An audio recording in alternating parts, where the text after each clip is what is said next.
Good morning, Summit County. I'm Corey, Dam Brewmaster here at Dillon Dam Brewery. These are my assistants, Mike Bennett and JJ Miles. We're standing outside the brewery here today.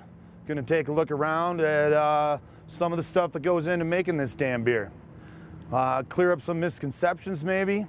We'll start with this big green guy right over here. A lot of people ask, is that the beer? Is that the water? What is that? That is our two-row grain silos. So that is the main ingredient to all the beers that we produce here. We get 2 semi-loads of two-row malted grain from Great Western up in Idaho about twice a year, and it's 50,000 pounds a time. So that gets us about a half a year. We put about 950 pounds, somewhere in there, 900 to about 1,000 pounds of grain into each brew, and we brewed 2 batches to fill each 1,000-gallon fermenter.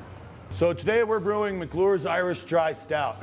And right here in the mash tun, we've already mixed a little over 1,000 pounds of grain in with about 325 gallons of hot water at about 165 degrees.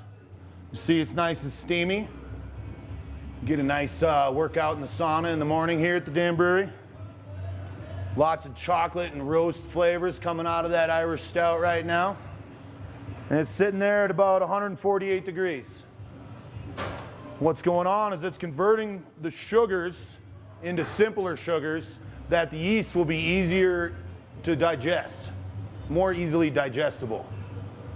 Then eventually we'll transfer it over here to the kettle until we get 610 gallons of hot wort in this kettle.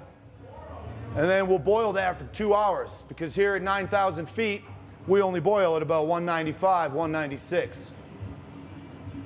During that 2-hour boil, we'll throw hops in here 3 or 4 times, sometimes more for certain beers, sometimes less for other beers.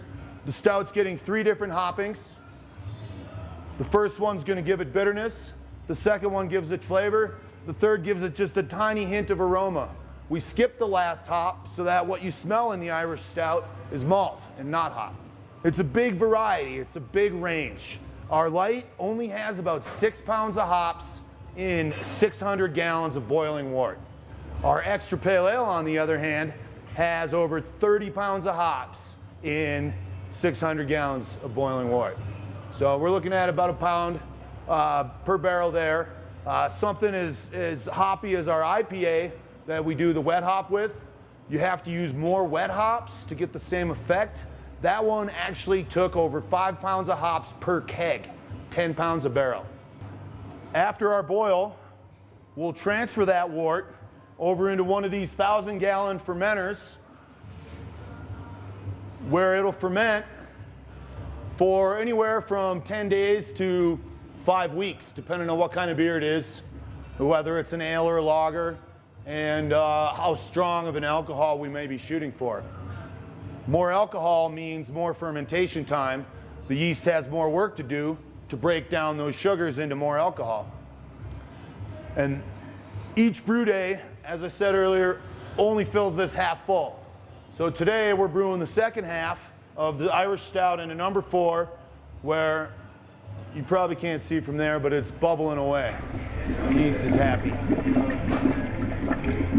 This is our Diatomaceous earth filter. We run our beer about 1,000 gallons of beer from the fermenters that you just saw downstairs. We'll run it through this filter with about 50 pounds of diatomaceous earth. Filtering out the beer at the end of the process. We'll have about 868 gallons, which we'll put in our serving tanks to serve to the general public, and some of that we'll put into kegs. Some of that goes to our bottling line. That ends up being about 104,000 pints, which we try to share with you too, but you know, if the brewmasters don't drink it all first.